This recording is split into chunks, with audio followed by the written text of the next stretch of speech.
Welcome to the Shuffle Curious podcast. I'm your host, Patty Lynch. Have you ever seen an amazing shuffler at a show or festival and wondered, how did they get started? How did they develop their skills? And who are they beyond the dance floor? Well, that's exactly what we're exploring in the show. We'll dive into the personal experiences of the dancers that make up our beloved community. We'll be learning more about who they are and what makes this dance so special to them. So, with that, let's jump into the show and let's get curious together. This is episode 24 of the Shuffle Curious podcast, featuring Alex James, also known as Jungle Punk Behind the Decks, and Basheer Hashimi, also known as Skillaton, both being producers, DJs, breakers, and shufflers who are set on growing their scene in Albany, New York. I hope you guys enjoy. Alex, Bosh, how are you, gents? Good, Patty. How are you, man? Good. All is well. It's so great to be able to have this opportunity to talk to you guys today. We had a great night last night, and this is just a good way to sustain that and to continue to connect. There was a lot going on last night. Yeah. You guys had a very long job description of that night, being the event organizers of a pretty stellar event, and also DJing there as well. You guys had a back-to-back set, and then also contributing vibes on the dance floor where you could. So that was very much appreciated. But I just want to get into a little bit as to how I met you gentlemen. So I don't know if you remember, Alex, but a couple months ago, I reached out after I knew that I was getting accepted into the Spanish program that I'm in now. And I was just kind of seeing who I could connect with beforehand so that when I got here, it would be easy just to link up and either, attend some events, get down on a shuffle meetup, all that type of stuff. So I was looking for DJs and or shufflers, just dancers in general who would share a similar interest and love for the music. And so my search started in Burlington, actually, because the Spanish school that I'm in is in Middlebury, Vermont. So it's, across the way. Yep. And there's really not a scene there, or at least, if there's any shufflers or DJs listening to this, like, shout me out, because I couldn't find you. But so then that led me to Albany, and I don't know if someone gave me a lead or if I was just, looking and I just found you serendipitously. Nice. But I found you nonetheless, Absolutely. And you told me about an event that you had coming up that you had organized. It was Eyes Over Albany, and so at that point, I was like, I'll make that 4-hour Greyhound trip down here. I'm sure I'll need it after 2 weeks of just being in academia and trying to do that thing, a little bit of a break from all that, just to get down and to hang out. So I rogered up with you over Instagram, but a couple days later, you had asked me for my email address, and you're just like, what's a good way of sending something, to you via email? And so I gave that to you, and then so you gave me a ticket to the event, Eyes Over Albany, and that was your first gesture of hospitality, towards me. So I really appreciated that. And even from the first message and exchange that we had, you were very welcoming, and you wanted to connect in a meaningful way. So I really appreciated that about our interaction, and then like the continuation of that from that point on.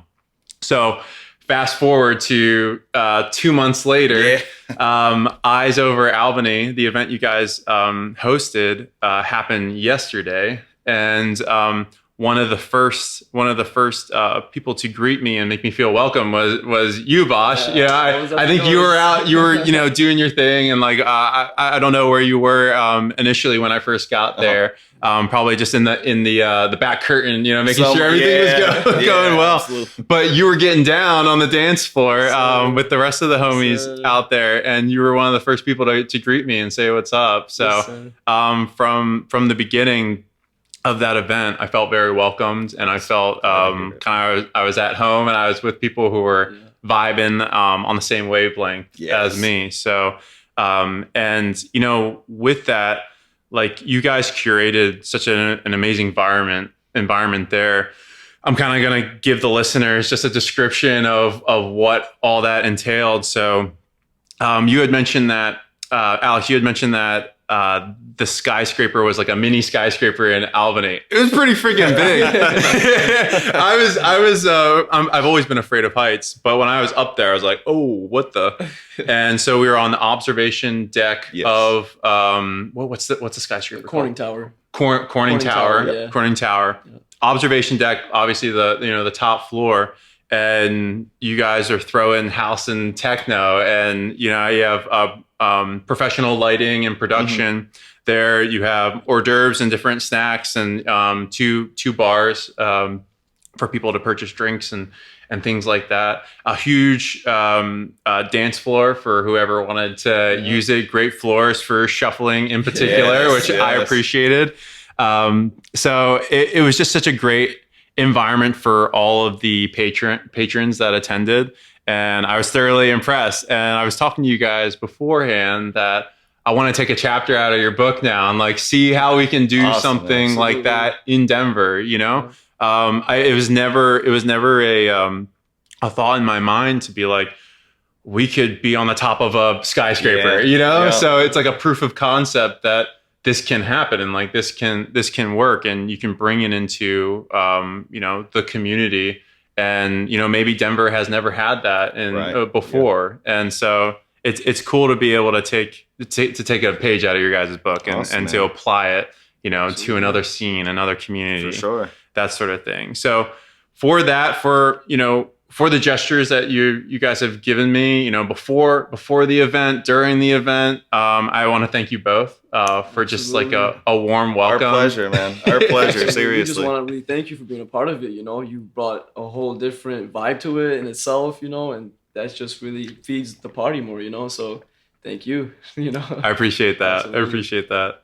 And then with that, thank you guys. And I also want to give an apology. I was telling you guys about the after party that I went to, and the night was a lot of fun overall. But after that event, I was so drained. I went to the after party for like 20 minutes, sat down. Sinclair was on the decks, and like I was just like, oh man, I'm tired. I'm getting an Uber. I was like, sorry, get my Uber from there. So I had to live another day, or Yeah, it's all good, man. So, but I just want to shout out all the DJs that were at the event, Eyes Over Albany. So your guys' homie Brent was there throwing down B2B with Sinclair. A dope melodic techno set, and like kind of branching into I wouldn't say hard techno. It wasn't the BPM for it, but some harder stuff, some more grittier. They're creeping up to like that 135 BPM. I looked on the decks. I was like, oh, all right. No, I was getting down to that for sure. And then True Master with all of his groovy set list. Yeah. He was killing it, and then yourselves with the B2B that you did in the middle. So a lot of talent there, a little something for everyone, and I could really appreciate that too. I think all the patrons knew that it was a house and techno event, so there was no set where people were like tapping their foot and waiting for the next DJ. Everyone was vibing. So it was well procured in that sense. So, thank you, man. Yeah. So awesome. It was awesome stuff. Do you guys have anything you want to add about the event or just talking points or anything? Yeah. Again, just one more shout out to Brent Bennett, Sinclair, DJ True Master, Bosh Skillaton, myself, Mazone. Corning Tower, all the staff, all the patrons who came, Patty for coming out and rocking with us. It was just such a great time. And like we were saying, everyone knew to come and expect house and techno, but we still tried to curate the best we can because we assume maybe 40-50% of the patrons there aren't fully into the house and techno scene, which is completely fine. But everyone loves sunsets. Everyone loves to dance. Everyone loves cocktails. Everyone loves some snacks. So even if people weren't fully digging the vibe, everyone was still, there. It was a very family-friendly environment. Everyone's dancing, no issues. Yeah. And the area we live in, it's hard to throw events because there's always an issue. We had to worry about nothing. Security had no issues. The DJs had no issues. It was just all around love. So thank you to everybody one more time for coming out and making our second annual Eyes Over Albany. Thank you all. And if I can just add on to that, I just want to really thank everybody for just kind of coming with their own character, whether they, sort of gave to the party through their DJing, through their special music selection, to the dancers that came out, with so many different varieties of dancing, shuffling as yourself, breaking, a little bit of this and that, so it was a very interesting vibe, and everybody definitely brought like a very unique character, and a very unique flavor even to the event itself. So thank you all. Yeah, dude, I saw some. There was one girl who was doing contemporary. Did you see that? Yeah, she was doing some spun around. Yeah. She someone spilled some drinks on the floor, so she kind of tripped up a little bit, but she recovered and she was getting it. She was crushing it, and that's what we love. A lot of people coming out of their shell and just feeling free and just jumping in there at whatever point of the night. You don't have to be the first one out, but it's really cool. A bunch of new faces. We probably knew maybe 20% of the people there. Everyone else was a brand new face. So it's a really cool feeling to see all the walks of life come in and people feel free around us. Do you think that from holding this event initially, because you guys did one before this last year? Last year. Do you think a lot of people returned because of that? There was like that proof of concept of what the vibe was going to be. There definitely was, yeah. And people were saying like, we've been looking forward to this, all year. You got to do this every year. But there was a bunch of events going on the same day. A smaller event outside at what we call the Egg. It's like a theater, and something at an apple orchard. I think there was another music fest out there. Yeah. So Dave Matthews Band was also up at Saratoga, which is like 30 minutes away. So a lot of events going on, and a lot of people ended up going to those, which is cool. It's fine. So it was mostly new faces. Besides our like tight group that comes out to a lot of our events, it was mostly new people, which is, we love that, It doesn't have to be the same people always coming out. We love you guys regardless, but it's cool to see the cycle of new faces always coming in. It just grows the community more. Yeah, exactly. and nonetheless, it was a sold out event. You guys packed the house one way or another. That's it. So, keep crushing it. I love to see it. And we can get into, your guys' position in this Albany scene and community of fostering or creating space for these types of events, for the dance, the electronic dance scene, just in general, and to give opportunities for people to be able to, share the dance floor, share the decks, share the vibes, that come with it, So with that, I would like to get into your guys' backgrounds. So we can start with you first, Alex. So I just want to know where you're originally from, how long you've been in Albany. If you've been here all along, that's cool too. And I'll have you can answer any of these. Actually, answer those first, and I'll have a follow on. I don't want to bombard you. Sure. So I'm born and raised here, right in Schenectady, my whole life. I'm a Schenectady boy. Got it. And so how long have you been, I'll start with DJing, producing, and then also breaking and or shuffling. You can answer that however you like. Breaking has been my longest. We're going on about 10 years. Producing has been just since the start of COVID. DJing has been about a year before COVID. Shout out to my man DJ Toom, who started hooking me up because I originally wanted to be a breaking DJ in DJ battles, and I still want to. But yeah, so going on about 3 years for DJing and shuffling also since the start of COVID. Gotcha.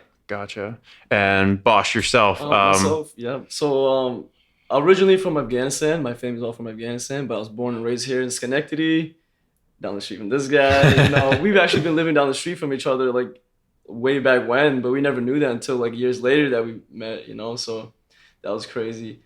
But born and raised here in Schenectady, my whole life. Yeah. Got it. And how long have you been DJing, producing, shuffling, breaking? Absolutely. So everything that I've learned comes from my man here, Jungle Punk. He taught me how to DJ. We actually go back until like a breaking days. We have a mutual friend who sort of connected us, and from there we started building a crew together. We've been breaking, like he said, about 10 years now, and after that we got into around the COVID time. That's when we started DJing, just before COVID, and then I think I started producing about a year after Jungle Punk started, if I'm not mistaken, and yes, just about. Got it. And I saw you getting down shuffling. How long have you been shuffling for? So shuffling, I didn't get into it until after I want to say maybe about a year after COVID is when I really try to get the basics down, because for me, I couldn't really have house music and not really shuffle. Shuffling just really gives it a different sort of expression, with that every energy to the step that you give to the kick. It feels like rewarding almost, Hitting every beat has like a sense of satisfaction to it. Letting the kick sort of take over you and just stomping every kick.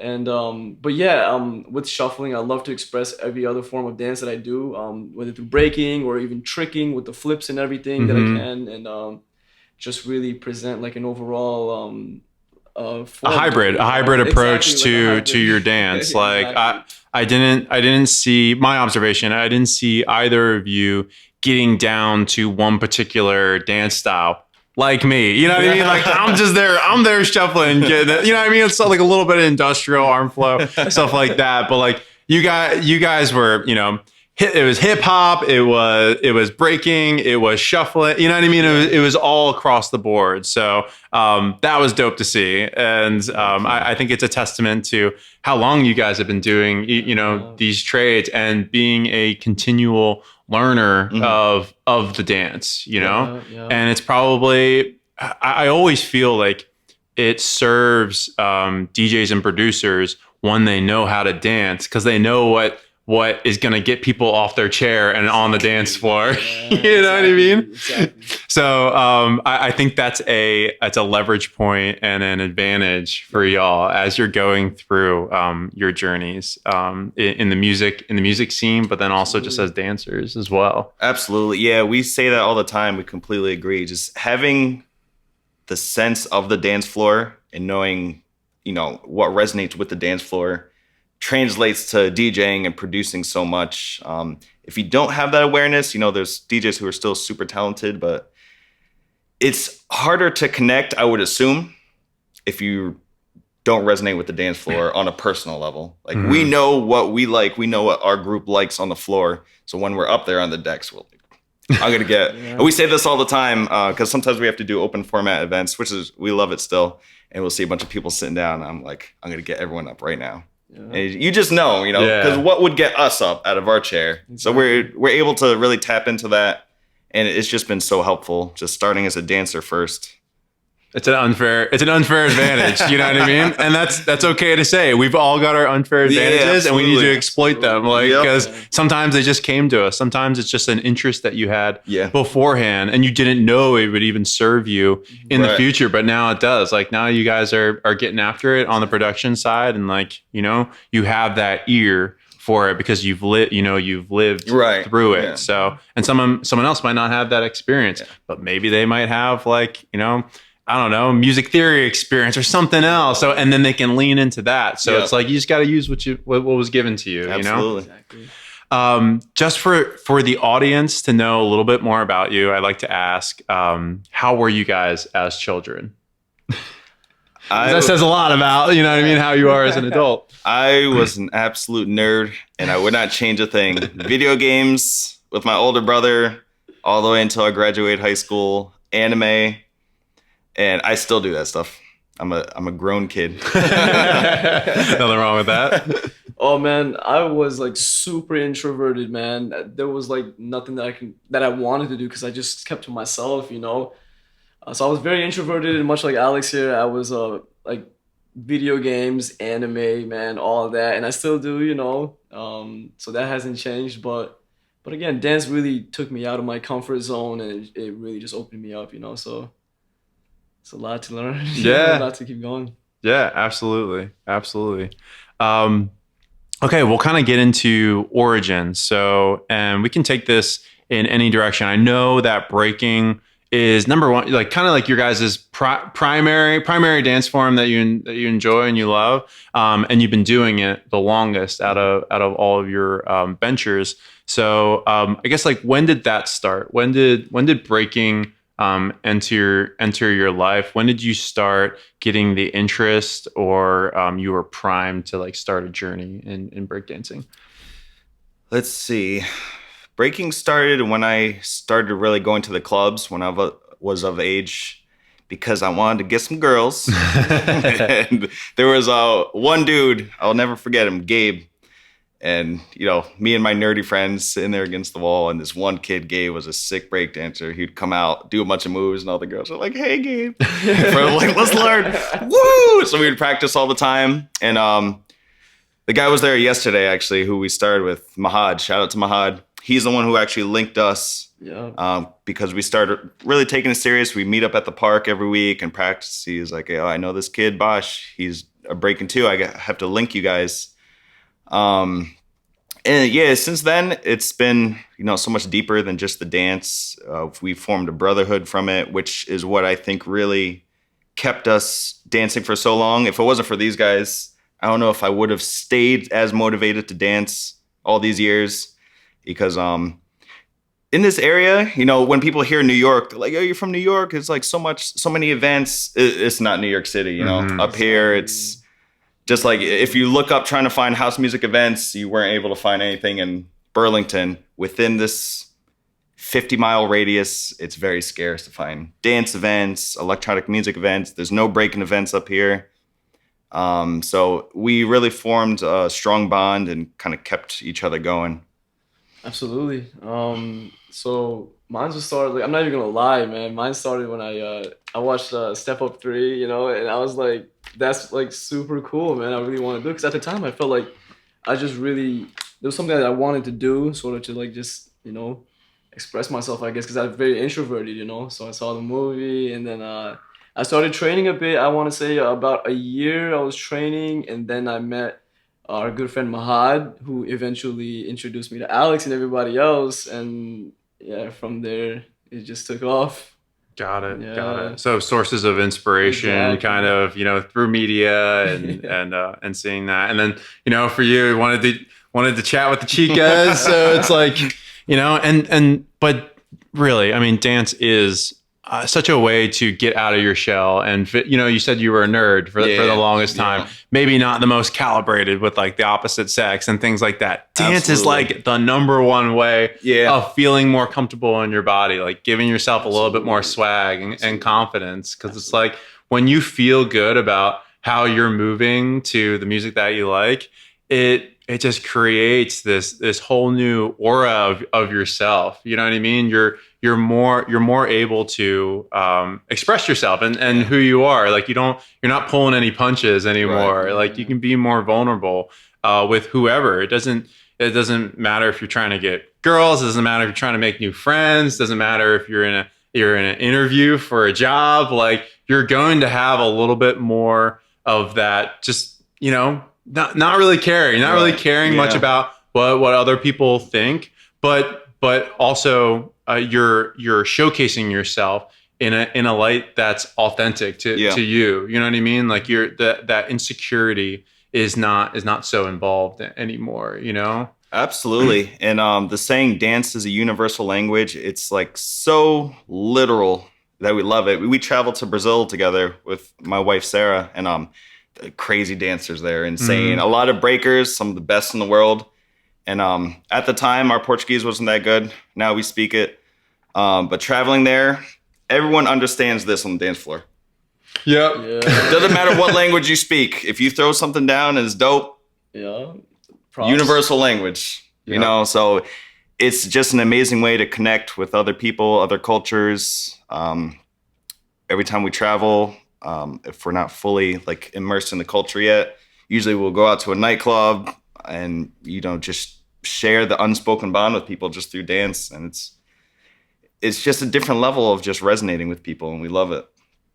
That is awesome, and I didn't know that about you guys either. And if we can kind of unpack that a little bit, that trip to Brazil. Sure.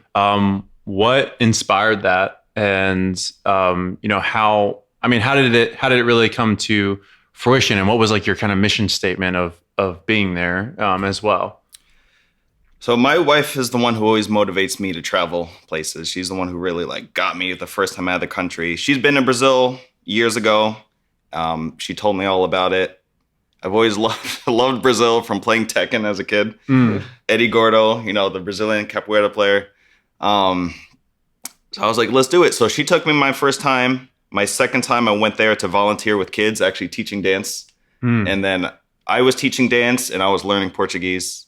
And then we went there. We were really into breaking, is when we really started to become like best friends.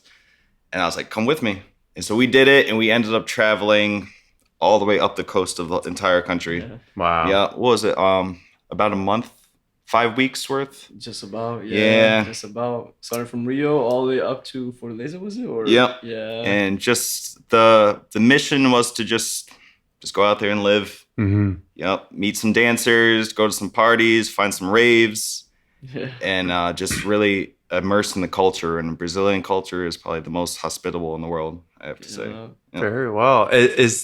I'm sure the scene was like pretty good. You know what I mean? If you guys were occupied, you know, that whole time. We didn't want to leave. We didn't want to leave. It's something every day from the minute you wake up, you go to the beach, you work out, find a day party, hang out with some new friends, catch a sunset somewhere, go for a dip, get ready for the night, and do it over the next day and the next day. And it's just like you never get over it. Yeah. That's amazing. Do you guys still stay in touch with a lot of the people who you connected with during that trip? So Yeah. follow each other on Instagram and everything, you know, and reach out a bit here and there. And I want to say, like, Brazil was even the country that broke me out of the shell, started going to clubs. I would never go to clubs before Brazil, man. And then I just seen it in Brazil, and it was just like so like just welcoming, you know. And then after that, we got back here, and then I started kicking it back with Alex and everybody else going to the clubs.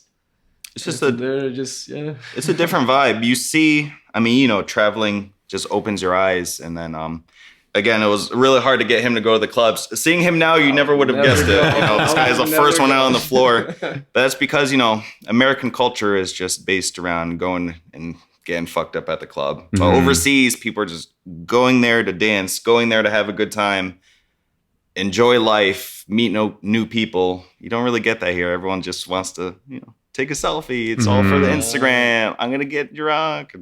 Which, you know, to each their own, but it's just a completely different perspective going to clubs overseas that everyone needs to experience. Yeah.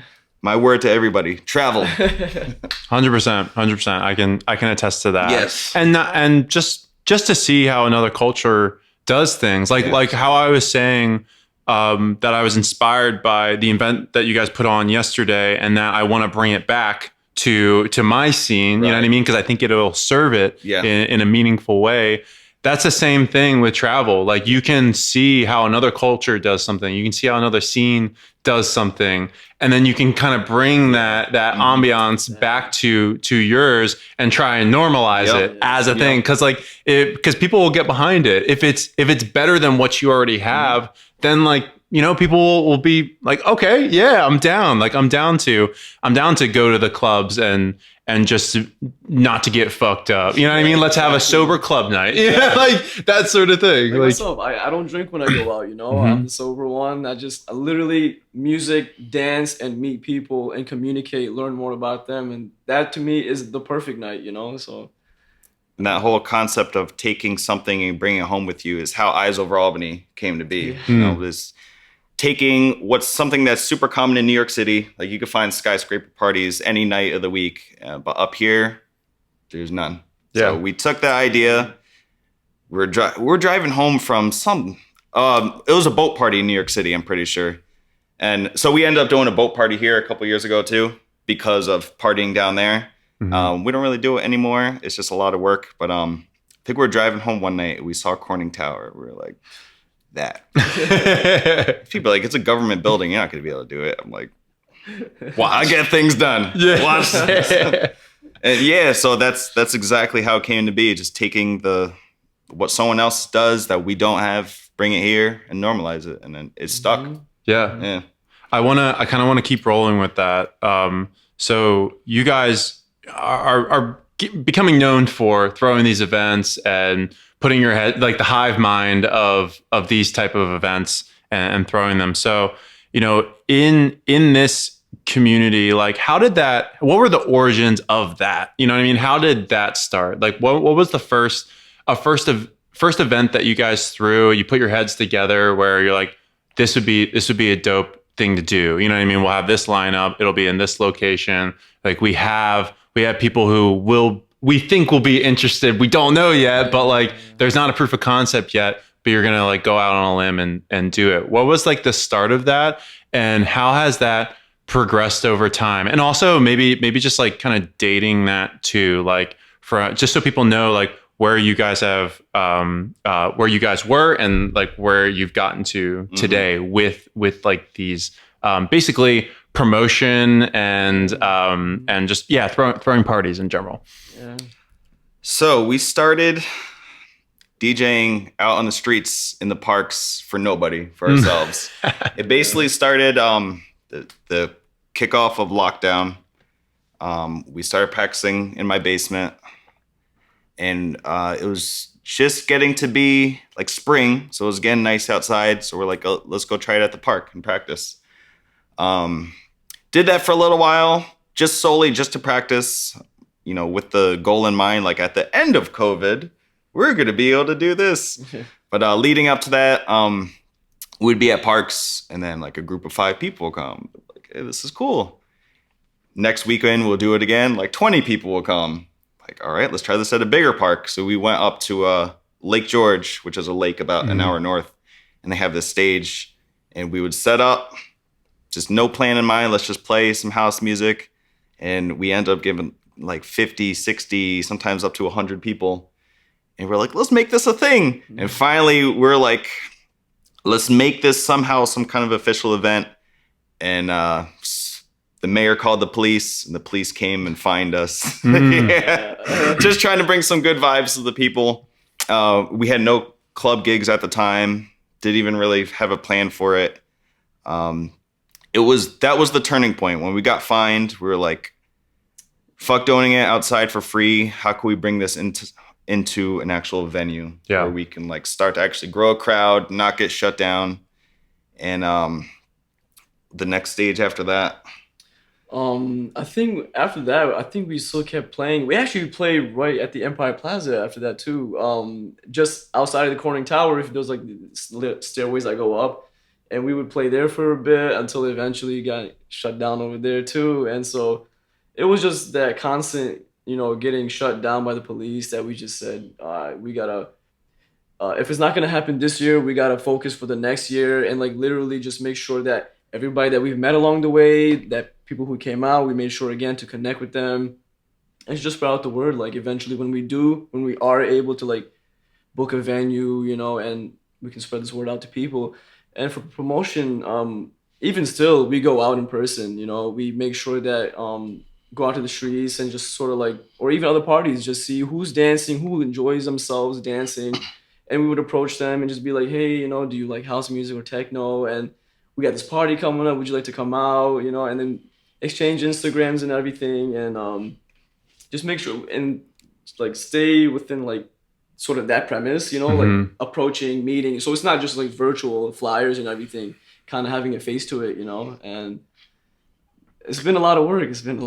Yeah, it's not like the shotgun approach where it's just like blasting shit out when you don't have any rapport with anyone. Exactly. It's more like the sniper approach where it's like you see someone that you feel would be a good fit for an event that you're doing, creating some kind of relationship with them, whether that be just going up to them and, you know, starting a conversation at a show, and then maybe sending them a flyer or something personal afterwards. I feel like that's probably especially in this kind of, you know, scene or whatever, where maybe it's not the biggest thing ever. You guys aren't in New York City. Right. That might be the most effective approach, you know, because the last thing you want is just to send out a bunch of flyers or like post it on Instagram and just like pray to God that someone comes. But if you've made an effort on a one-on-one basis with someone, they're probably going to show up and at least just like see what it's all about, you know? And if they don't like it, which I don't think that's the case from what I saw last night, you know, then they'll never come again. But like for the most part, it seems like people are going to want to return to these events, especially when your guys' names are on it and you've made the effort on the forefront, you know what I mean? To have them involved to some kind of capacity. Yeah, it took a lot of work to get to this point. And, you know, we don't expect everyone to really care for what it took to get to this point. As long as they see where we are now, that's perfectly fine. Just keep coming to our events. But the whole time in between getting the fines and Eyes Over Albany 2 was a very long and difficult road. It's a very competitive DJ economy up here for good reason. There's not a lot of venues, but there's a lot of DJs. So it's a bit oversaturated. A lot of these guys have been OGs, you know, they've been DJing for 20 years. They should get precedence, which is completely fine. And when we first stepped into the scene, they were like, who the fuck are these guys? Yeah. It was through dance that we started connecting with the DJs and then throwing our own events that a lot of these guys now are like, I see you guys are killing it. You know, you guys are on Elements. And they're very supportive of us now. But, you know, we had to bust our ass. And shout out, just a rewind just a little bit after getting the fine. Of course. And getting into our first location, our boy Brian, shout out to Eyes Over Albany, Eyes Everywhere. That's his artist group name. They actually have a song with John Summit. Check him out. Shout out to Brian, who put us in touch with a local bar in Troy called the Whiskey Pickle. And they were the ones who really took us in and gave us our first opportunity. And they're like, house music? Hell yeah, come on in. You guys need like some dates? Like, we'll book you next weekend. We'll book you a month from now. And they're the ones who really gave us that foot in the door into the local economy and made us feel welcome. They promoted us. They let us do whatever we wanted to play. They didn't care if it was top 40s, who it catered to. They're like, come in, do your thing. And we were able to slowly start to build our fan base just from that place. Yeah. So to this day, Whiskey Pickle is one of our favorite venues. You know, they're so open. You can go in there if you want to do straight techno for 3 hours, you can. If you want to come in and play a violin for 3 hours, they are down for anything. And if it wasn't for them, I don't think we would be where we are now. Absolutely. I would 100% agree to that. I think Whiskey Pickle was game changer for us up here. It kind of just showed everybody like you can have like a house gig up here, you know, and venues willing to host it, you know. So shout out to James and everybody at the Whiskey Pickle. You guys have been amazing to this, you know. So love you guys. And moving on from there, as we start getting into DJing is when like 20 other DJs have to pop into the scene, which we love everybody so much. But you know, when you only have the Whiskey Pickle and a couple other places and they want to give everyone a chance, so they have to cycle through 10, 15 DJs. Yeah. We would get an event like once every 4 months. It got to the point and we're like, dude, what the fuck? Like, everyone's going to forget about us. It was that point that we were like, well, let's throw our own event. And the first one we tried back at Lake George and like no one showed up, which it's right. Like you're saying, having to build rapport. people are still like, well, I can just go see these guys at the Whiskey Pickle next month. I'm not going to go up there. So we had a couple events that were complete flops, but I feel that's the best way to learn, through trial and error. And we're grateful for those flops because it taught us what we did wrong, what we need to fix for the next one. And then it wasn't until we threw our first boat party that we finally sold out. That's right. And then we're able to do that the next year. And then a third one? Yeah, we did 3 and then, slowly started to grow. And there's still nights that if we're playing out somewhere, people don't come. It still happens, We're still, the economy up here, especially for house music, it's challenging. There's not a lot of house music heads. Yeah. But our goal was to throw fun events like Eyes Over Albany that even if you're not fully into house music, again, who doesn't love a sunset? Who doesn't love being on a skyscraper? There's other perks to this. There's other perks. Who doesn't love, 2 bars?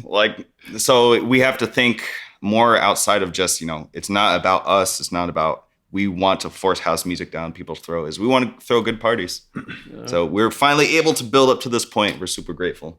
Awesome. And I think you guys have a great attitude surrounding it that maybe an event here and there will flop, and it's not like it'll crush you or anything like that. You've been through it before.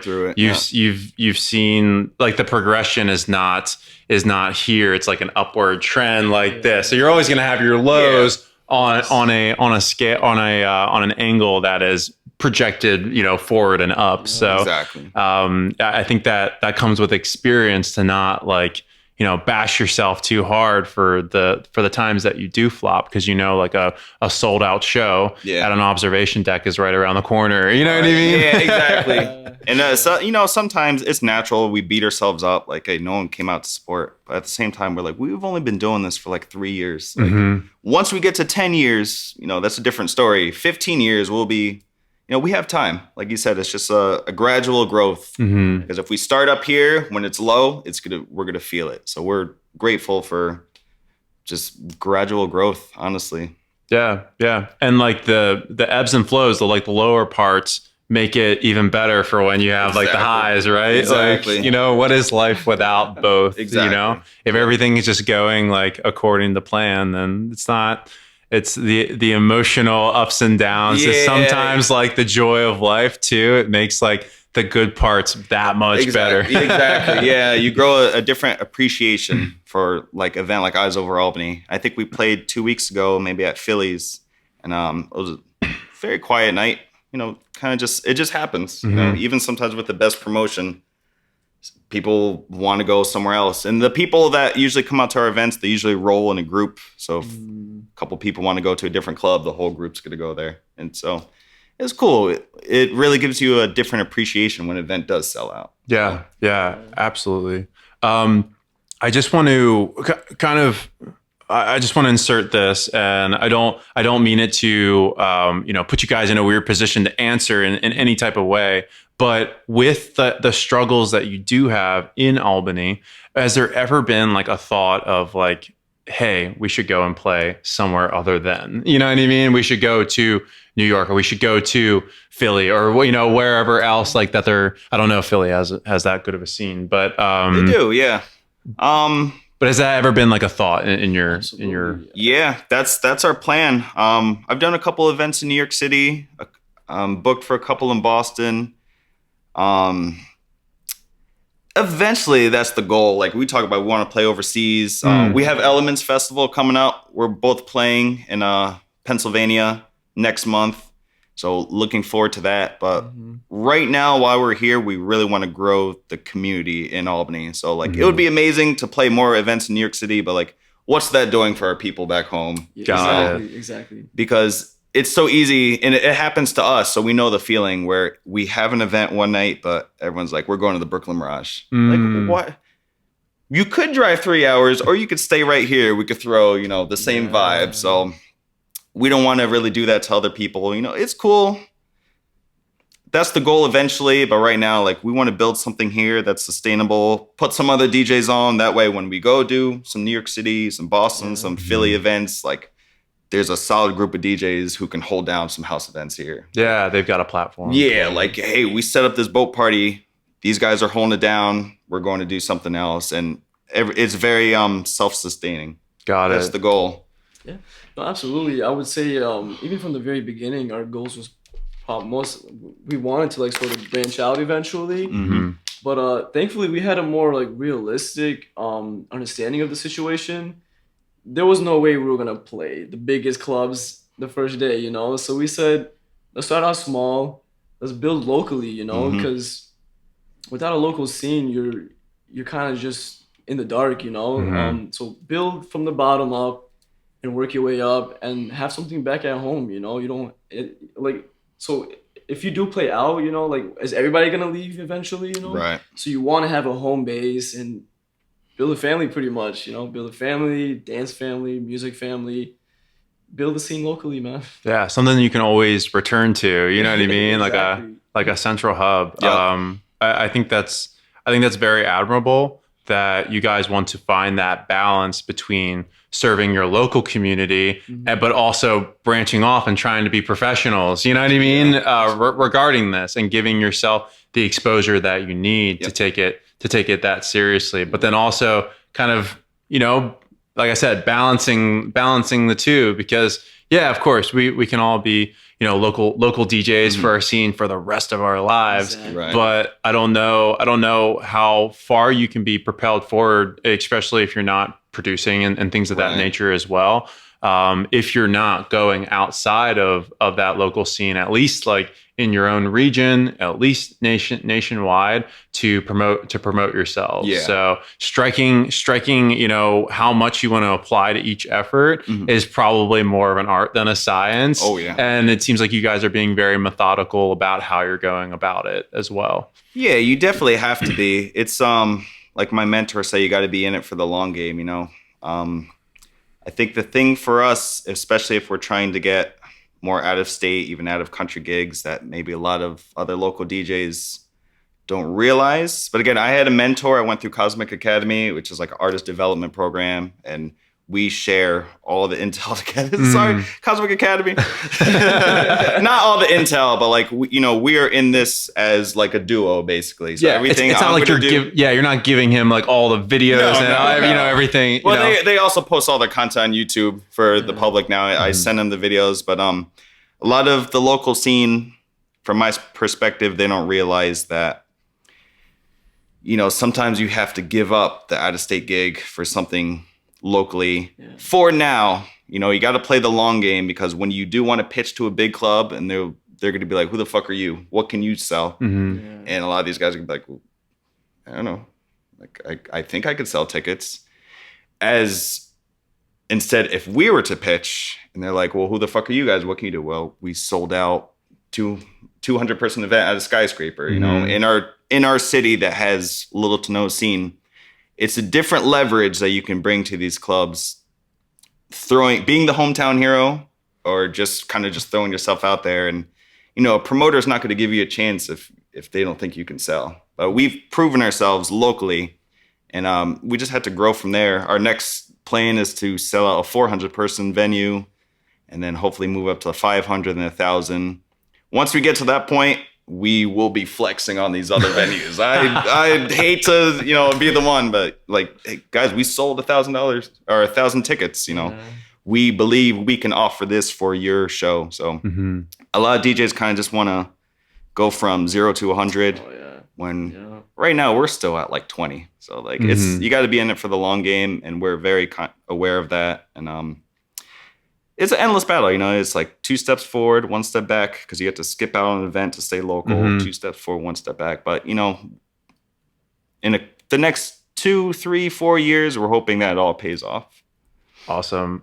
Yeah, I think you slowly have to build like your EPK, you know what I mean? And just show what you've done in the past. And for the audience that might not know, an EPK is essentially a resume for a DJ, just listing all of the events and the caliber of those events, and who you're a support for different headliners, who you headlined for, all your promotional stuff. But the more that a promoter sees that as impressive on that EPK, is probably going to just serve you in getting those larger gigs. And so I'm sure that has helped you guys with getting positions at the Elements Festival. Can you guys, because that's a pretty notable festival that you guys will be attending and playing at. Can you kind of just briefly just tell us about how you guys got into that position to be able to play alongside like Seven Lions and like all these like huge John like Summit, Skrillex, like all these huge artists. Electronics.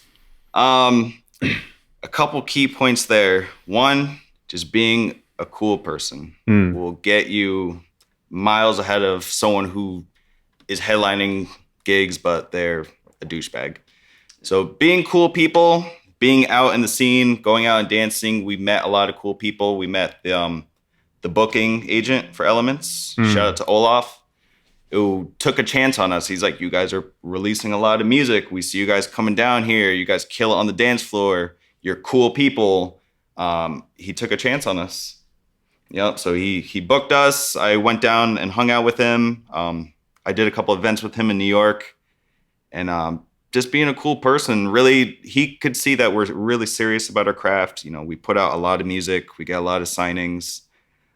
Anytime him or anyone else reaches out, you know, we have no problem just helping them, giving them advice, feedback on music. Just being a cool person, man, it gets you so far. It really does. Yeah, I mean, I promise you this, like, we could not have sold out any of these events if we were like the opposite of where we are. Like, just be humble, shitty people, you know, like just really bad dancers. Bad dancers, shitty people. Like, nobody wants to be around that, you know. It's just giving a positive vibe, positive energy, you know. Be humble. Go out, support people. Yeah, exactly. That's the biggest takeaway. You know, it get you so far. It got us on Elements. I don't know. Yeah. It's not what you know, it's what you can prove. That's what my mentor always says. And you know, I think we have a pretty good recipe. We go out, we try to support whenever we can. We don't ask for anything in return. You know, support's free. Like I said, if he or anybody shoots us some music for feedback, like we'll help. You know, some people will be like, "Oh, that'll be $100." Like, you want my feedback? I'm a god. Like, no, man. Like, just be a cool person. Exactly. And that's gotten us a lot of opportunities. Awesome. Yeah, in your local community, I'm sure, but then also things that branch outside of that, such as this festival. So I kind of want to. I think we've talked a lot about the struggles that have gone into this and things like that, but like I kind of want to get into the transformations that have occurred in your dancing careers, in your music production and DJ careers. How has this changed each of you guys to have all the opportunities that you have to pound the pavement and to build something essentially out of nothing here in the Albany scene? How have you guys really changed as people, and like with the travel that you guys have gone like in these past, like let's say 4 years or so, about that time where you started a lot of these endeavors? Yeah, so I would definitely say it's taught us to like just never give up, man. There's gonna be like impossible things, like Alex mentioned earlier. People were doubting that we could throw an event at the Corning Tower, but through perseverance, just not giving up, it just showed everybody else like, yo, it's possible. Don't give up. It's definitely also like matured our styles a bit, we stopped taking things so seriously, like when things were going down, there was a light at the end of the tunnel, that. Again, just not giving up, just let loose, have a good time, enjoy the process, enjoy the process. It's good things to come. Yeah, to piggyback of what Bosch said, it really made us mentally tough. Don't give up, because there's been plenty of times where we're like, do we really want to do this? Because when, you hit rock bottom. And we've had events where we both like lost $1,000 because we rented out this whole thing and didn't sell out. It's like, well, I'm already struggling. Like, is this really what we want to do? And then, this guy's always had my back, and I have his the best I can. But we're always like, we'll always pump each other up. Like, yo, we got this. Exactly. Next one, we got this. And we've done that for the past, 4 years, and it's gotten us pretty far. And like he said, stop taking ourselves so seriously. Once we started doing that, we realized, we're not doing open heart surgery. This is the entertainment industry. We should be having fun. Nothing is really that serious about what we're doing. It's all for fun. That's the whole premise of, the nightlife scene. Once we realized that, it really just transformed our mindset into just a better place. We will sell out if we're not pushing so hard. If we make it fun, if we make our own cool flyers, if we go out and dance. I think it humbled us out a lot.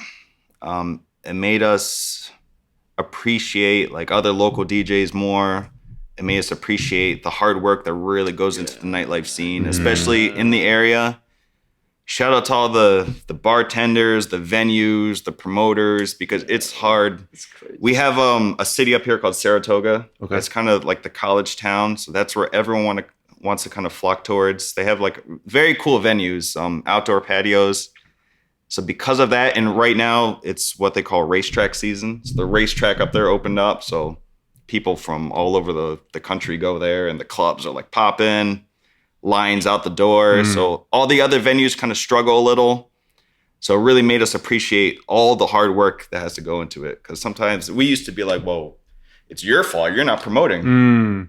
Now that we're in the industry, we've seen it, we've done it. We're we understand. What can we do to help? Exactly. One of the places we play at, we asked the guy, what can we do to help? Let's build something else. So it's given us a deeper appreciation that really so much hard work that people don't see in specifically the local industry, but just, the whole nightlife industry in general. And just to go back to what Alex said earlier, we're still only at 20 from that 100, so through this whole thing, we're still learning what works, what doesn't work, how do we get better at this? Do we need to maybe change the team up a little bit? Do we need to bring somebody in?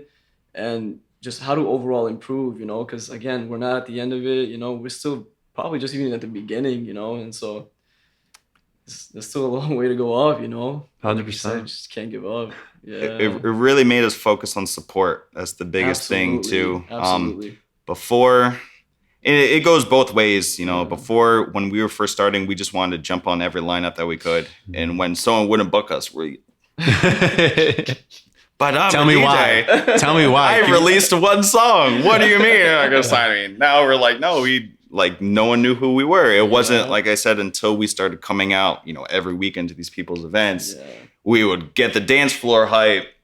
We would just show the DJ mad love. Now a lot of these DJs, if they can't make it, we're usually the first ones they ask to cover. Or if they have something, shout out to Kenny and Sugar Productions, who's there last night. He reaches out for us. He booked us for, if you're familiar with DJ Bijou. He's a G House. He's more G House. Yeah. He's a pretty big name in the G House scene. He booked him up here, and he reached out to us first. I want you guys on this lineup. Yeah. It really made us focus on support. And again, it goes both ways. So the people who don't come out to support us, we got our eyes on you. The biggest advice I can give to somebody is if you're trying to make it out here, please be the first to support, because you better believe that you will be remembered, man. You will. They'll come back to you and with better even possibly, So support, man. Support. Support is free. And, I hate to be that guy, but and we know who, I'm not going to say any names, but we know who you are. And some of you DJs have come to 0 of our events, and we will not book you. It's all love, but, we can only grow this community by supporting each other. Same thing with dance. Exactly. The reciprocity that's involved with it. It's synergistic. It's not zero sum. You gave me 1 point and then therefore I give you another 1 point. Yeah. It's you gave me 1 point and that actually gives you 2 points. I'm going to give you 1 point. Now we're both at 4. You know what I mean? It grows. Hopefully people can follow that math, but right. You know what I'm saying? There's those collaborative efforts, whether that just be support, it goes much further than what people actually think at the end of the day. Because it can't be just take. You got to give and take, and then from there you just sort of build off of one another. It's the best way to build this. That's the thing. If you're not giving, unfortunately, you are taking. I don't think a lot of people realize that. Like you said, it's got to be synergistic, or else the industry ends up being cannibalistic. If you're well, these guys aren't going to book me. I'm going to go play here, and I'm going to get all my people here. So then you end up having an electronic community of 100 people. Instead of 100 people in one place, you have 10 here, 10 here, 20 here. And then people walk into the club. They're like, there's no one here. This isn't a thing. Why would we book another house DJ here when you can only bring 10 people, So it's support. It's free. I get that. Just a quick anecdote from my side of the house. So there's in Denver, they call it Steam Thursdays, where we go to, it's a dive bar, but there's multiple rooms that have different decks set up, different genres in each room. And I think a lot of people turn their eye to the Steam Thursdays because it's typically only local DJs. Like on the top floor, they'll have maybe a headliner, but most nights not. But it's honestly like the best place to go and network. And it's $5 entry. If you know one of the DJs that are playing, you get free guest list. So there's like honestly no reason not to go. And shame on me because like sometimes I don't go. I don't go when I'm not playing. But I know that I should be, and I know that I should be supporting. And I definitely do if there's absolutely nothing going on. Like sometimes it's a lot. I'm gonna stop making excuses for myself. But it's like the best place to network. Some friends that do a better job than me go and they'll just like hit up a DJ who is on the decks and just be like, dude, that was a sick set. Let's exchange contact information. Month later, they get invited to be on a lineup. You know what I mean? At an event that is more their thing, their vibe than what Steam would have been, time and time again. But that's a good platform for everyone to come together and to connect in that way. And like that's kind of where I think the magic happens, you know what I mean? And so it's like, I don't think you guys are bashing anyone. I think you're just encouraging like proper behavior for everyone to win. You know what I mean? Yeah. And our version of that is the Whiskey Pickle. It's like a dive bar, very cool. People go there, network. And no one has like a every weekend commitment to come out to sports. Sometimes all it takes is one. Just show your face, say what's up, repost the event, maybe send the DJ a DM, like you said, like, yo, you killed it. That speaks volumes compared to just never showing up and then hitting us up like, hey, why haven't you booked me yet? Which we get that. It's like, come on. The community is already kind of struggling up here. It's very small as it is, but we need a little more collaboration is all. But it's a very, the electronic scene has gone through so many phases up here. It's been around for a long time. Shout out to True Master. He's been a curator in the scene for a long time. But it's still like kind of in its infancy. So it's understandable. We still have a lot of growing to do, but we're getting there. Got it.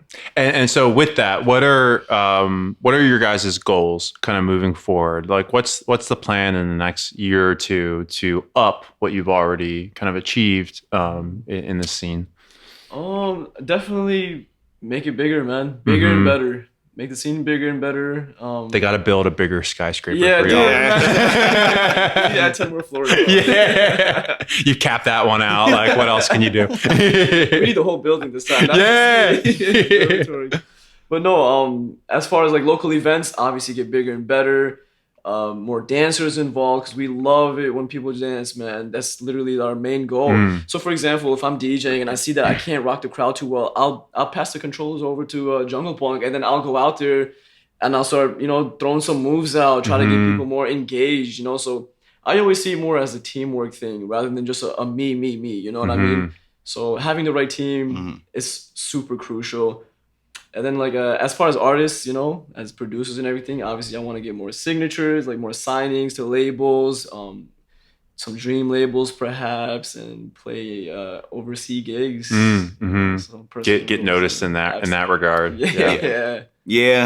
We have a lot of different avenues and a lot of different goals. I would say locally, like Bosh was saying, we also teach breaking classes for adults and kids. So we're trying to grow more dancers out here. So to be able to have more dancers, our own people on the floor, is like goal number one. Goal number two, I would say to sell out twice as big of a venue. So 400 people. I think by the end of this year, maybe. If not, next year for sure. I would say a big goal is to be able to get to the point where we could bring a headliner in. So finally we're at a point that we're in good standings with a lot of the venues up here, most of the DJs, a lot of people, like, we know and respect each other. So I think we could definitely make it happen. There's a lot of good production teams up here, so we'll hopefully collaborate with them, get the budget for it, and bring some kind of big headliner, tech house, techno. Let's get Matt Cesari up here. Matt Cesari, if you're listening, give us 1 year. That would be sick. Yeah. And then other than that, like Bosh was saying, sign to some dream record labels.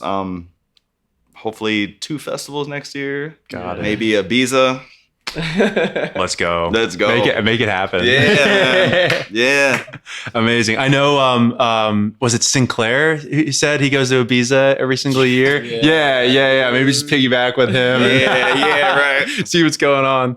Awesome. And so this is a shuffle podcast. Obviously we encompass a lot more than that, but do you guys have any goals related to shuffling other than, there is by virtue of what you guys are doing, you're kind of building a community for shufflers to be a part of as well. Just the nature of the music that you're playing and the events that you're throwing, it then gives a platform for shufflers to roll up. And you know what I mean? Like, I was talking to Jake last night. He's a shuffler, and we were getting down as well. And he was just telling me like he wants to have more organized meetups and things like that. But that's perfect if you guys are holding an event, or if he wants to throw a meetup or something like that, and then he needs DJs or whatever. You guys can be a part of it. You guys know the vibe. You guys know what gets people moving. So it's like it's a synergist, like I said, a synergistic relationship that can be made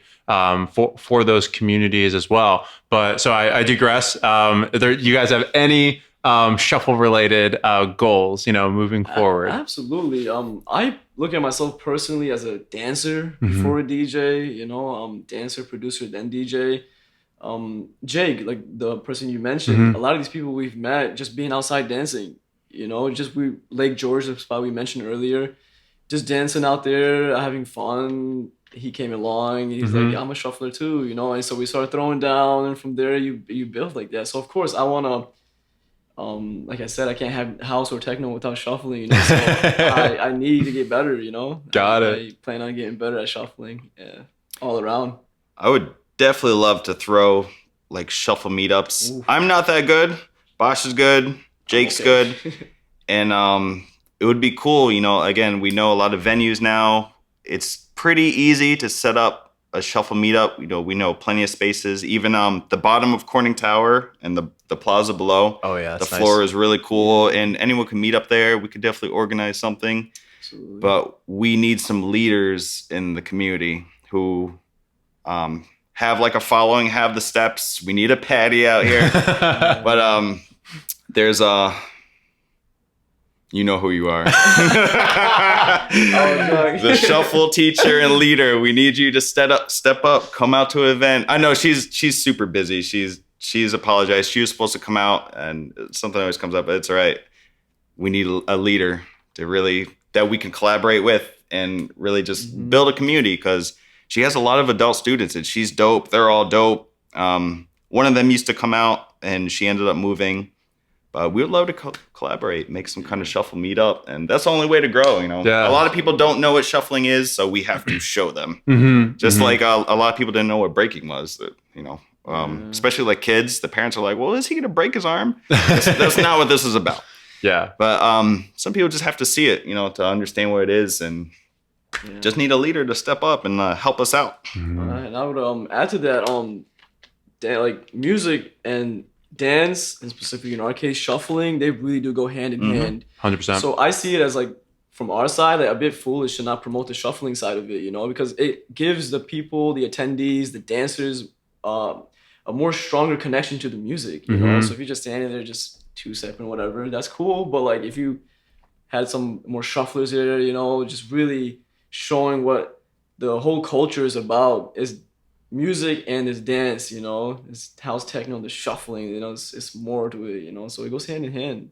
Yeah. We've had so many people saying this, I like this music, but I don't know how to dance to it. Yeah, dude. Oh, so man. many times, or Bosh should be shuffling and someone will come, hey, can you show me some steps real quick? So if we had some good leaders in the community who can, you know, set up some more classes, set up some meetups, like we have the venue space. We just need someone else to kind of help us take charge. There's only so much we can do. I'm definitely not at the level that I can teach. Bosh could, but, you know, we're pretty busy, like setting up events with music. Dude. You know, we just need someone to step up is all. That's all we're asking. Got it. I think that's a good call to action. Yeah, you know what I mean? Like you know? you guys are only two people. You can only do so much for the community and yourselves. Cause like that's important too. Cause if you're not working on yourself, then you cannot be able to reach back and grab the community and bring them up. You know what I mean?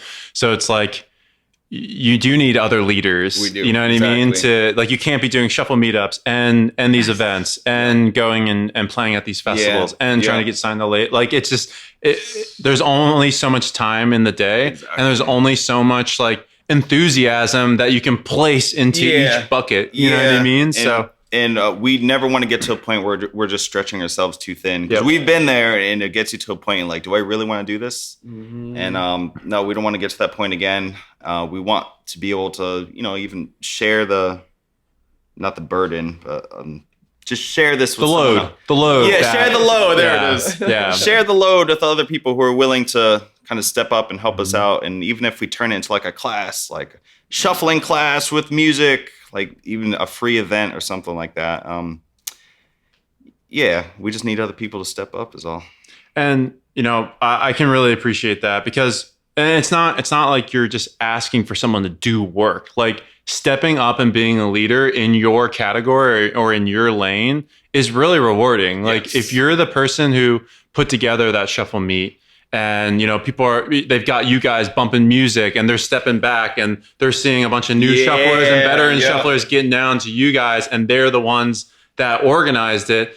That's not zero. That's not -1 for all of the effort that they put into. They're getting a lot out of that. I'm seeing that like, wow, I put this together. I put this together. I taught them those moves. I taught them that and they took it and they flipped it and they're being creative. Like, it's so rewarding.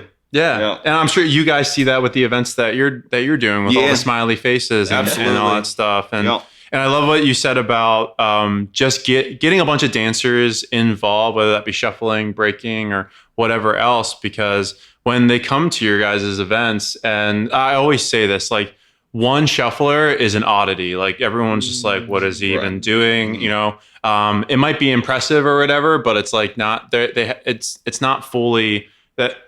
Individuals aren't really placing them in any kind of like category like this. That's something that I want to do, or that's something that I want to be a part of. Two shufflers, it's a little bit more like, oh, okay, like I see what's going on, especially if they start like mirroring and stuff. But then over two shufflers, if it's a group and outside viewers see. And this goes for breaking too. Like, don't let me make this exclusively about shuffling. But once they see the interactions between all the dancers, how much fun they're having, how they're hyping each other up, how they're just contributing to the vibes of the event in general, that's when people are like, I want to do that. I want to be a part of that. That's when you get pulled to the side to like start doing, you know, teach me how to do that move. When's your next meetup? When's your next class? Like there's a inflection point or a critical mass that needs to occur, like you know what I mean, 3 or plus. I feel like is like the magic number before people are like, this is a thing, I want to be a part of it, let's go. You know what I mean? That sort of thing. So you know, it's the same thing with us. You know, this guy could do some really amazing stuff, breaking, hopping on one hand,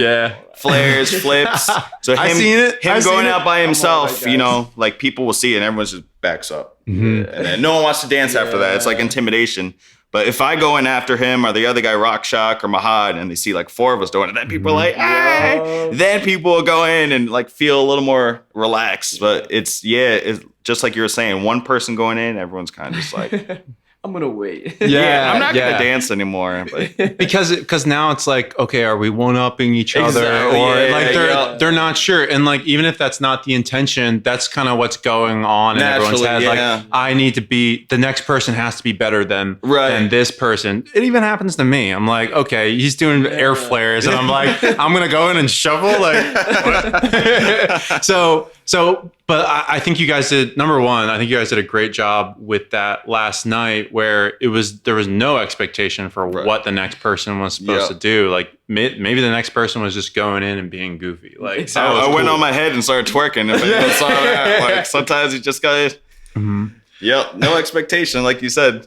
And then you guys did a great job, because I feel like this is a problem at shuffle meetups. This is a problem at clubs or whatever, of breaking the circle. Like sometimes you need to break the circle afterwards. Like if there's no one that's then contributing to it because maybe they feel insecure or whatever, then it's like, let's all dance together. You know what I mean? It's not about individuals, it's about us now. You know what I mean? Like we're all here having this experience together. It's not that this guy's show or that guy's show or me show. It's all of us. You know what I mean? So, and I saw that firsthand. You guys did a really good job of curating that kind of environment for your event, you know?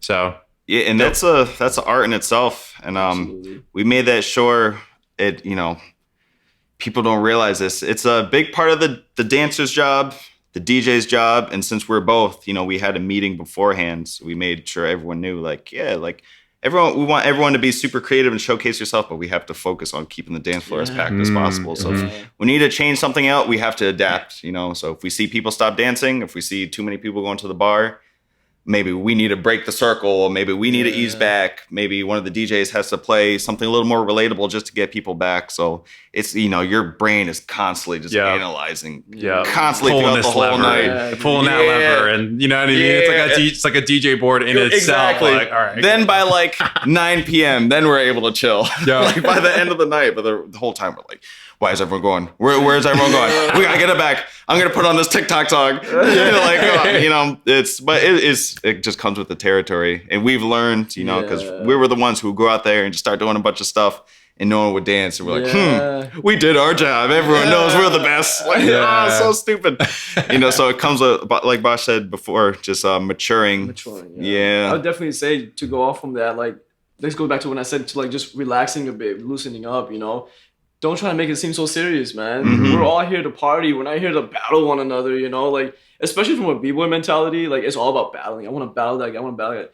It took me a really long time to learn, like, it's not about battling anymore, man. Let's just party. Let's just have a good time. If we got to break the circle, let's show that we can be goofy, man. I usually go out there and twerk, and that usually... that just gets the nonsense going. You know, so awesome. Serious. Awesome, guys. I know that question started as like, where you guys want to take this, but I think what we just spoke about was A-okay. You know what I mean? Just really giving the details as to how you guys go about like making your events what they are. I think it's a very good insight for our listeners. And we want to take those principles, like no matter what the event is. You know, most events we'll most likely do together. Even a large scale festival, one of us is going to be out there hyping everyone up. You know, we're still going to be all the same principles, just on a larger scale. It's kind of just who we are. It's the way we operate. And we just, like Bosh was saying, we don't want to take it too serious. It's a fun industry. That's our goal, is to have fun. So, you know, when you see us in Ibiza, I'm going to still be out there twerking out. I don't care. Nothing will change.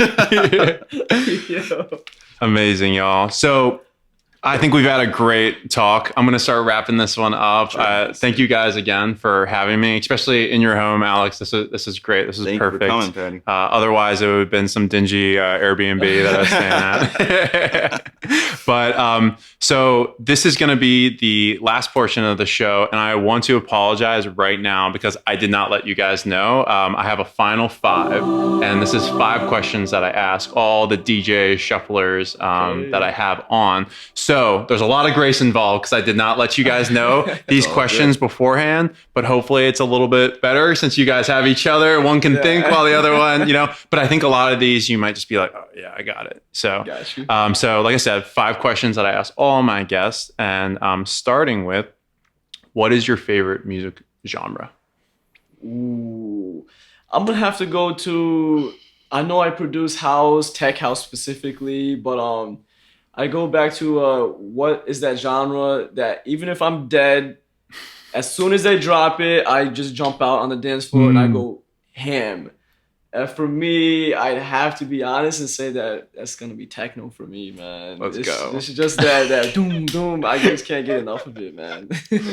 The thing that always get me to the dance floor and just holds a very close place in my heart is probably merengue. Growing up, my mother's from Ecuador, being with her family growing up, I could wake up right out of bed and like have that as my alarm clock. Sidestep into your alarm clock. Just the Latin roots, merengue is just always in my blood. That's got to be. No one will probably anticipate me saying that, but merengue. I might have to start producing some merengue. That'd be cool. Like a house where house and merengue intersect. Yeah, right. Something like that.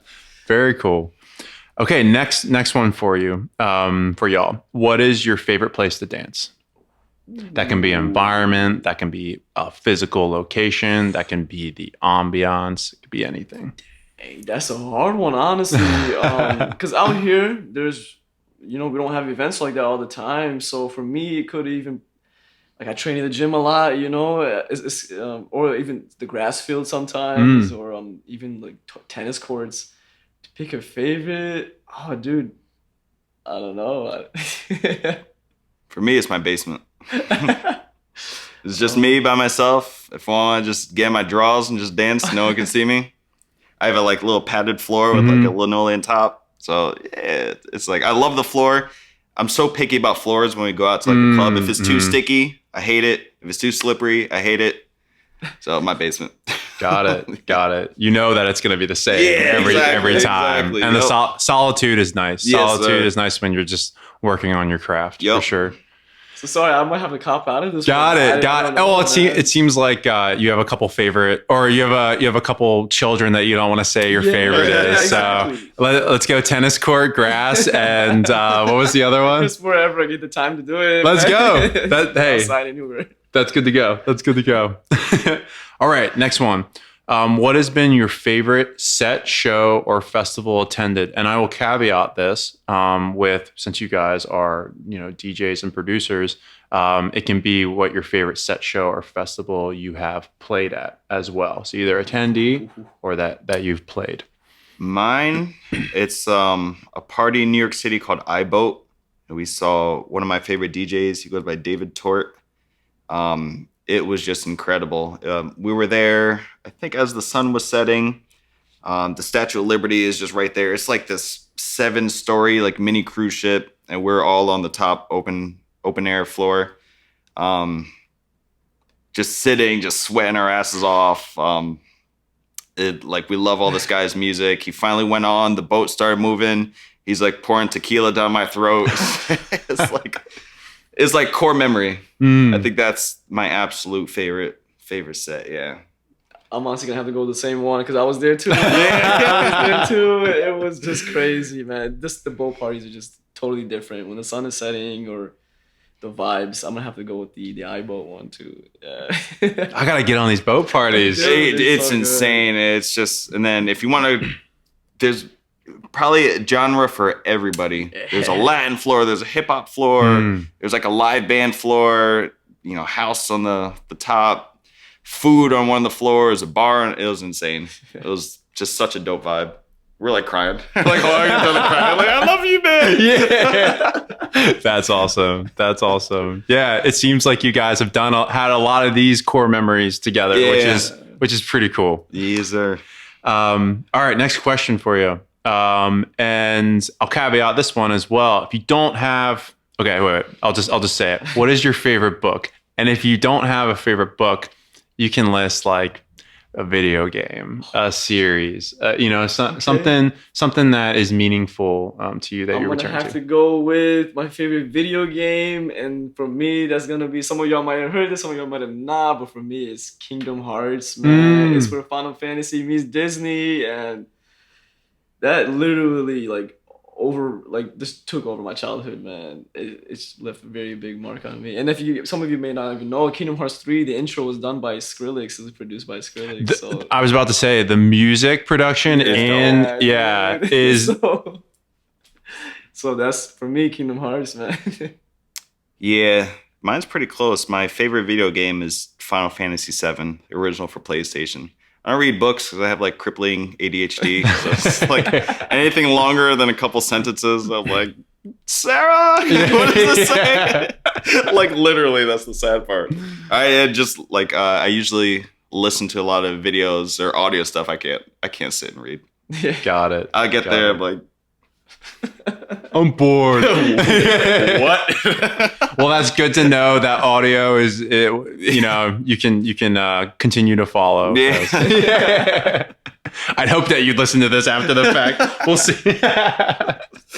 Awesome. So, okay. So, video games.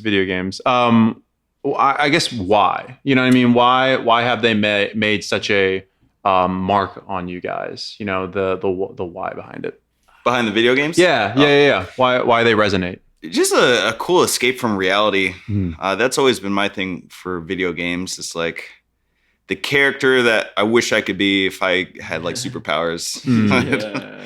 And I don't know, something about like the storylines, you know, like expertly written out. It's just fun. The bright colors, you know, ADHD. Yeah. Like, wow, Yeah. awesome. The progression, I'm Yeah, sure, you know, keeps like, you hooked. Seeing, your character getting stronger. However much time you put into the game, you get that in return. It's just always been like, oh, this is awesome. Got it. Yeah. Got it. I'm gonna say the same. It was a lot of things, but perhaps maybe the flair of it. You know, it's just having something to like visually there. You know, I know some people can read a book and like just imagine it all, which is super cool. You know, but for me, I can't really. But it was just the aesthetics of it. You know, just seeing what you can do in this video game is just. So one thing in life, you get a retry button if you die. Yeah. You know, like, oh, I died. Try again. Got you, fucker. True. And hey, you don't know how the fine motor coordination that came from video games might have served you with DJing, with dancing, with all the other stuff. I think So. it gave us a lot of our humor. We have like a lot of the same, like just stupid video game humor. like so many references. Like, hey, doesn't that guy look like X, Y, and Z? Blah, blah, blah. But Yeah. like we somehow ended up playing like the same video games growing up, so it's just like perfect. It's hilarious. Awesome. Another thing that you guys connect through. So. Yeah. All right, last question. And yeah, I just want to reiterate my apology because I feel like this one, you might need a little bit more time to be able to, you know, think about in your head. So if you need to opt out, totally cool. Okay. But for this one, if you could put any message on the main stage production of a large scale festival, let's think EDC Las Vegas or Tomorrowland, what would that message say? There'd be tens of thousands of people viewing it at one time. Might be cliche for me, or might have been already said even, but I would probably say less violence, more dancing, more music. You know, I'm 100% for me. Spend time with your family. Spend more time with your family. You're not too cool to hang out with your parents. Like I hang out with my parents all the time. The people are like, "You so hang out." Like, my parents and my brother are like my best friends. You know, like me and my mom go out and do shots of tequila. Like spend more time with your family. Yeah. Awesome. No, I think that'll resonate with the crowd onlookers in this metaphor, but also with the audience that we're sharing this conversation with right now. Absolutely. So really great stuff, guys. Appreciate it. Wrapping up, I've had a great time. Like I said, I just want to reiterate that as well. This has been a great conversation. I think we're at like an hour and 30, but it feels like, you know, we've just been bullshit. We've just been bullshit. Yeah, all day, man. I'm not gonna lie. I'm sure we could talk, you know, more and more.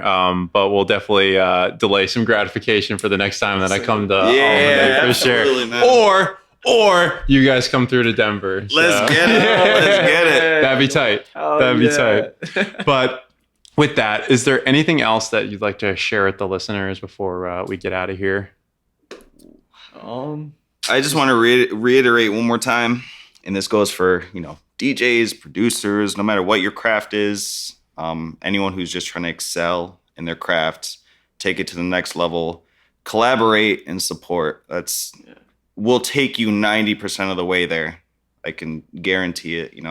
My mentors have instilled that upon me. My mentors have thrown 100,000 person events, and their mentees are, headlining EDC, headlining, they're in Ibiza. They just follow the same principles, collaborate and support.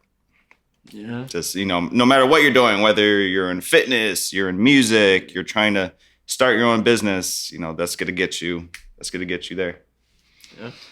I just want to quickly say that I know it's a lot easier to say than to do, but just never give up, man. Take things one day at a time.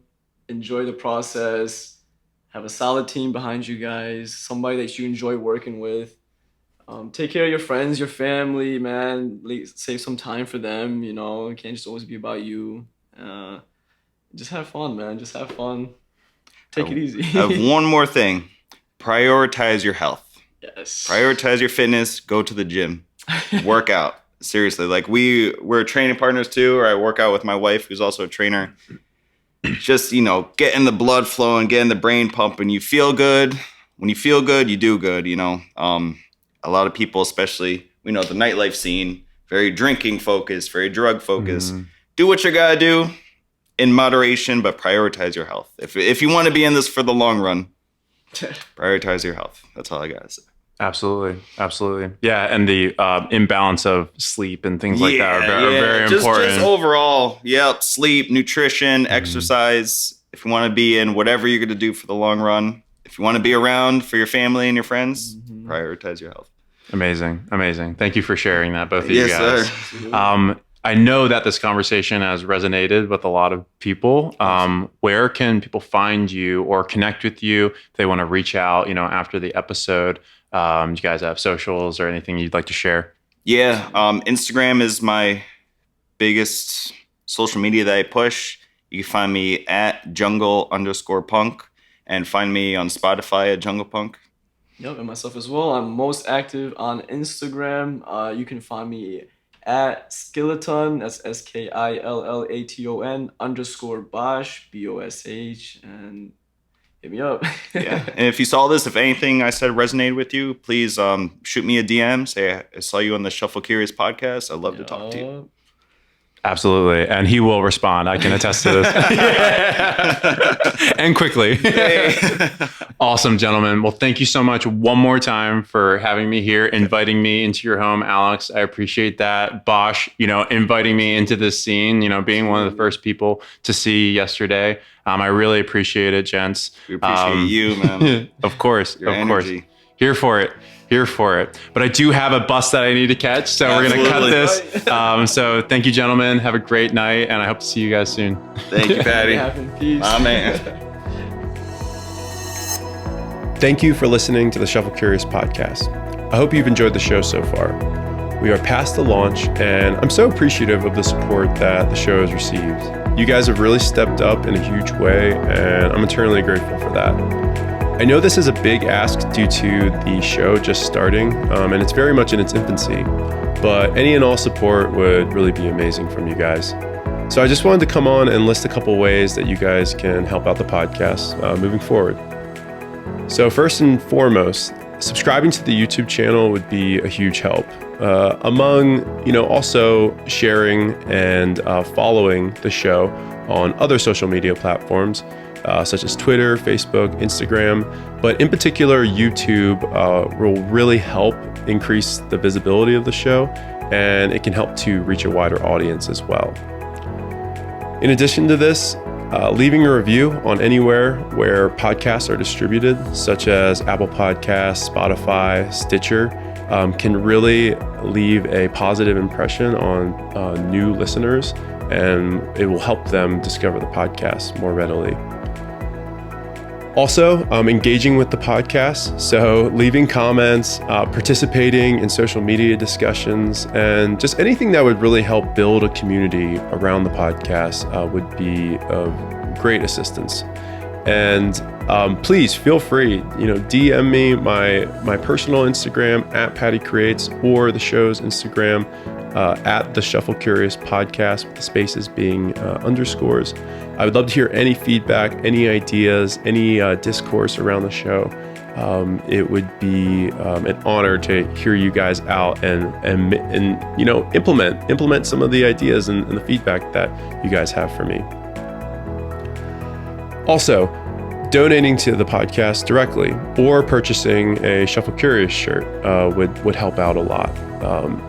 There's a lot of time, there's a lot of energy, and unfortunately money that goes into the podcast, and it will continue to go into the podcast.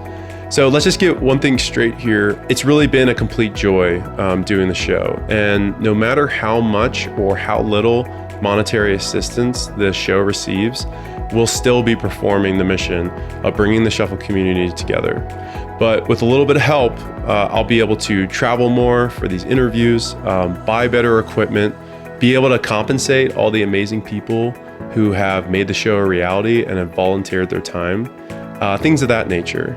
So buying a shirt would be much more than buying a shirt. And I don't know if you guys realize, but if I ever saw someone at a festival wearing a Shuffle Curious podcast shirt, you would be my best friend in a huge way. I'd love to see it, and I'd give you a big bear hug. So you can purchase these shirts on the Instagram bio of the show, also the show's website, and then I'll have links in the show notes as well. As for the donation, just please, send me a DM if you feel inclined to donate to the show. I will definitely entertain that, and if you're so inclined, that would be absolutely amazing. I'm not going to create a button for donating to the show or GoFundMe or anything like that. It would just be a conversation between you and I. So, and I thank you for that consideration. But lastly, you guys have supported the show just by listening. Also listening to this whole outro, that's awesome. You guys rule for doing that. And I just cannot understate my appreciation for all of you guys, for being a part of this crazy ride that it's been so far. So without further ado, I wanted to get on, give you guys a couple of ways that you can support. You can run with as many or as little of them as you would like, but I thank you, regardless for your listenership and support. So with that, I'm going to get out of here. Please get out there and dance, stay curious, and I will see you in the next episode, friend.